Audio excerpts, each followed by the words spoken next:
دیکھیں گے کہ بختاور جو ہے وہ دوہری زندگی جیتے جیتے جو ہے وہ تنگ آ چکی ہے۔ وہ اپنے آپ سے بات کرتے ہوئے رو دیتی ہے کہ کبھی اس کو بختو بننا پڑتا ہے اور کبھی اس کو بختاور بننا پڑتا ہے۔ وہ اپنے آپ سے کہتی ہے کہ میں یہ بزدلی کی زندگی چھوڑ دوں گی۔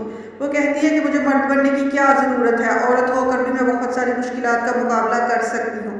وہ اپنے آپ کو بہت زیادہ دلاسے دیتی ہے اور سمجھاتی ہے کہ وہ اس دوہری زندگی سے نکل آئے گی۔ وہ اپنی ماں سے بھی یہی کہتی ہے کہ کچھ دنوں تک وہ ہے دلاور کا حساب کتاب چکنا کر دے گی، تو پھر وہ دوسرے شہر میں شفٹ ہو جائیں گے۔ وہ اب ایسی دوہری زندگی جو ہے وہ نہیں گزارنا چاہتی ہے۔ اس کی ماں بھی اس کو کہتی ہے کہ اب یہی بہتر ہے، مجھے لگتا ہے کہ ہماری اصلیت جو ہے وہ سب کے سامنے آنا شروع ہو گئی ہے، سب محلے والوں کو ہم پر شک ہوتا ہے، بہتر یہی ہے کہ ہم یہاں سے چل دیں اس سے پہلے کہ وہ سب لوگ ہمیں دھکے مار کر جو ہے وہ یہاں سے نکال دیں۔ دوسری طرف جو ہے نظر صاحب نے بھی ایک بری نظر بختاور پر رکھی ہی ہوئی ہے۔ وہ تو یہی چاہتے ہیں کہ بختاور جو ہے پورے محلے میں بدنام ہو جائے تاکہ بختاور کی ماں کے پاس جو ہے بختاور کا نظر صاحب سے نکاح کرنے کے علاوہ کوئی آپشن برقرار نہ رہے۔ دوسری طرف شیدا جو ہے وہ بھی بختاور کا دشمن بنا ہوا ہے۔ وہ بھی یہی چاہتا ہے کہ بختاور کی بدنامی خوب ہو جائے اور اس کی ماں اس کے ساتھ جو ہے وہ بختاور کی شادی کر دے۔ شیدا جو ہے پورے محلے والوں کو اکسا کر اور بھڑکا کر جو ہے وہ بختاور کے دروازے پر لے آتا ہے۔ نظر صاحب سے کہتے ہیں کہ نظر صاحب باہر آئیے، یہ شریفوں کا محلہ ہے، آپ نے یہاں پہ کیسے لوگوں کو جو ہے وہ کرائے پر مکان دے دیا ہے؟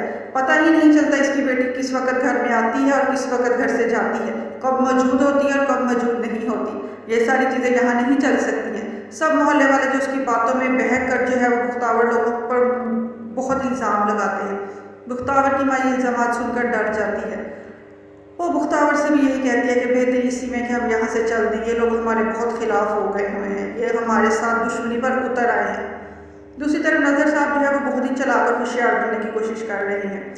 وہ بختاور کی ماں کے پاس جاتے ہیں، اس کو کہتے ہیں کہ دیکھو سارا محلہ تمہارے خلاف ہو گیا ہے، وہ تو چاہتے ہی نہیں ہے کہ میں تمہیں ایک پل بھی یہاں پر رکھوں، مگر میرے جیسے نیک اور شریف انسان اب تم ماں بیٹیوں کو کہاں گھر سے نکالے گا، بہتری اسی میں ہے کہ تم لوگ جو ہے وہ میری آفر قبول کر لو۔ تو بختو جو ہوتا ہے وہ کہتا ہے کہ کون سی آفر؟ تو نظر صاحب کہتے ہیں کہ کسی شریف انسان کے ساتھ اپنی بیٹی کا نکاح پڑھاؤ، اور اگر پورے محلے میں پتہ کرو گے نا مجھ سے زیادہ شریف اور عزت دار تمہیں کوئی بھی نہیں ملے گا۔ وہ اپنی بدنیتی جو ہے وہ بختاور پر ظاہر کر دیتے ہیں، کیونکہ وہ پہلے دن سے یہی چاہتے ہیں کہ بختاور جیسی اچھی نیک سلیقہ لڑکی کی ان کے ساتھ شادی ہو جائے۔ بختو جو ان کی بات پر بہت غصہ کرتا ہے، وہ کہتا ہے آپ کو میری بہن کی فکر کرنے کی ضرورت نہیں ہے، اپنے گھر کی عورتوں کی پرواہ کریں۔ دوسری طرف بختاور جو ہے وہ بھی چادر لے کر جو ہے وہ نکل جاتی ہے۔ وہ پہلے شیدے کی کلاس لیتی ہے، وہ شیدے کو کہتی ہے میں سب جانتا ہوں کہ تم میرے خلاف جو بھی محلے میں چالیں بنانے کی کوشش کر رہے ہو نا تم اس میں کامیاب نہیں ہوگے، مگر شیدا بھی بڑا ڈھیٹ انسان ہوتا ہے، وہ ایک اوباش قسم کا نوجوان ہے۔ وہ بختاور سے کہتے ہیں تم جیسی لڑکی پر تو کوئی تھوکنا بھی پسند نہ کرے، میں تو پھر تمہارا رشتہ طلب کرنا چاہتا ہوں۔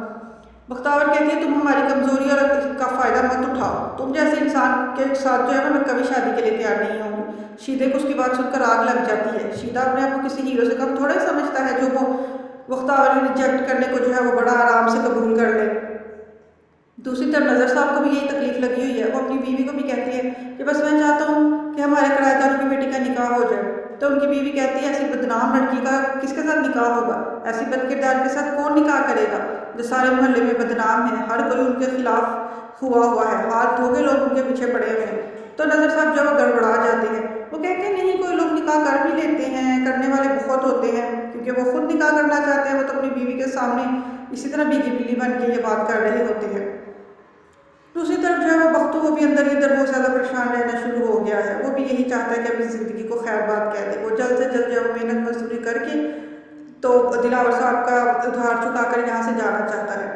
دلاور صاحب کے ساتھ وہ اپنے دل کی اور دکھ سکھ کی باتیں کر لیا کرتا ہے۔ دلاور صاحب اس کے بہت ہی بے ضرر سا ملازم سمجھتا ہے، مگر دلاور کے جو والدین ہیں وہ اور دلاور کی منگیتر حوریہ وہ ہاتھ دھو کر بختو کے پیچھے پڑ گئے ہیں۔ ان کا بس نہیں چلتا کہ کسی طرح بختو کو جو ہے دلاور سے دور کر دیں اور دلاور اس کو جو ہے وہ کام سے چلتا بنائے۔ بس بختاور بھی اب یہ والی زندگی سے جو ہے وہ تھک چکی ہے۔